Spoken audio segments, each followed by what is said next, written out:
Alrighty, folks. Right here, we've got a 2002 Honda Accord.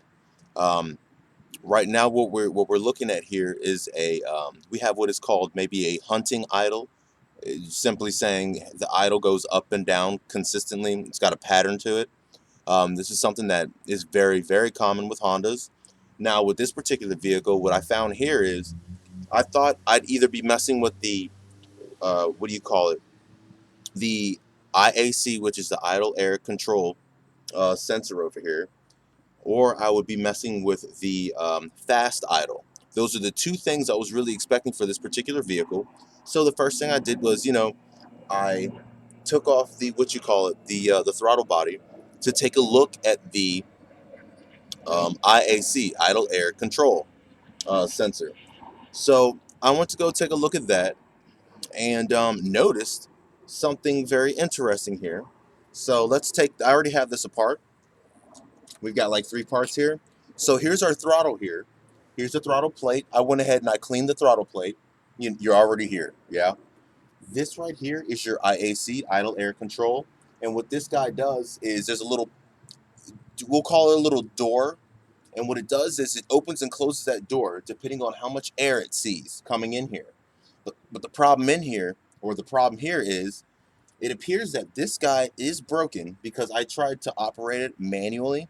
So I took it off the car, connected my computer to it, tried to operate it manually. I couldn't do it.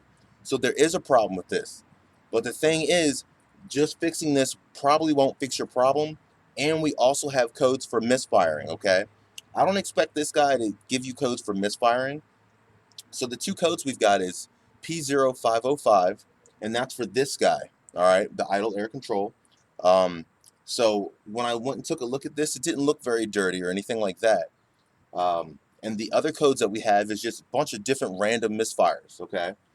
Now the idle, if we were to change this part out, that should take care of the idle itself. Um, but it won't do everything the car needs to do. The car is still going to have issues. Reason being, now we're going to take a spacer off of here now. All right, this is a spacer. Reason being is because the spacer is broken. You know, so you see that this is the gasket. Can I bring this closer? Excuse the horrible picture, but this is a gasket, and I'm going to lift up on it. I'm going to keep it open. You see this huge gap here? It appears that it's only supposed to stop like right about here or so. This is all broken pieces, and I can disconnect this round bottom part. It's all supposed to be one solid block. Now, the interesting thing is, I called the dealership today, it was only $41 for this aluminum spacer. I found that to be interesting. That's very low. All right. That idle air control unit here, that's $98. And that wasn't the dealer. I called Advance Auto for that. That's like $98. And this one looks like it's not original. Okay. But so what's going on with this vehicle is it looks like the idle air control is all worn out, and it had to do so much because the spacer's broken. Air is not being directed in places it should be if you have a broken spacer. You see how it's got like passages it's supposed to go through and things like that? It's not doing that. And if the passages aren't with broken parts and stuff, this is your intake. I'd imagine that, yeah, that's going to cause misfiring because the air is not going in properly.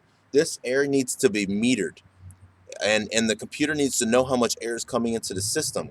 That's why we've got all these different sensors and things here, okay?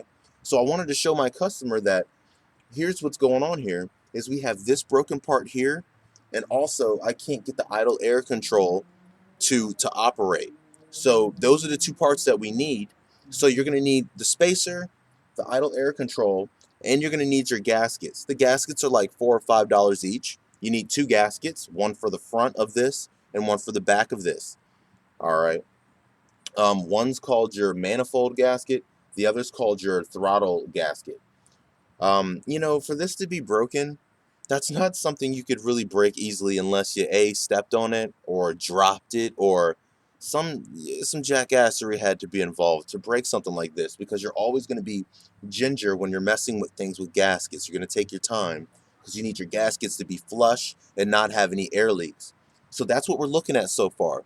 So far, I cannot go any further until the obvious is fixed. And when I say the obvious, it wouldn't be obvious to somebody unless you took it apart. I was only taking this apart expecting to clean the idle air control unit. And when I looked at the spacer and saw this, I said, I was looking how the gasket didn't look right. It looked like it covered things it shouldn't. And then I can just tell that this is a broken part. It's not an actual passage. It's not even.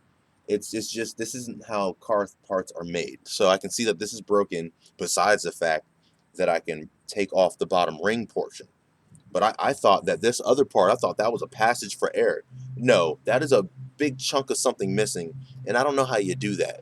Okay, so that's what we're looking at here. So to solve this car's issue, it looks like a new IAC, your gaskets, a new spacer, and that should do it. And the reason I say that should do it is because I don't know what else is involved here, but we have to get this car to a good level of where we can measure things. We can't measure anything if we know we're messing with broken parts here, putting air in places that it shouldn't. We can't go any further. This should take care of it. I was wondering what would do before I saw this, I was wondering, well, what would cause it to misfire with all these cylinders? What else is wrong? We need to be here.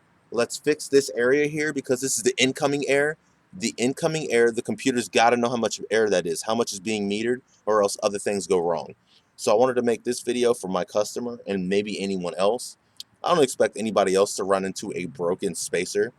Um, as I'm on video, let me kind of put this back so that we can kind of see how this goes. Oh, by the way, there was a bolt here missing that goes on here, or a nut missing, and some of these were loose, and this needs to be airtight in order for air to not seep out.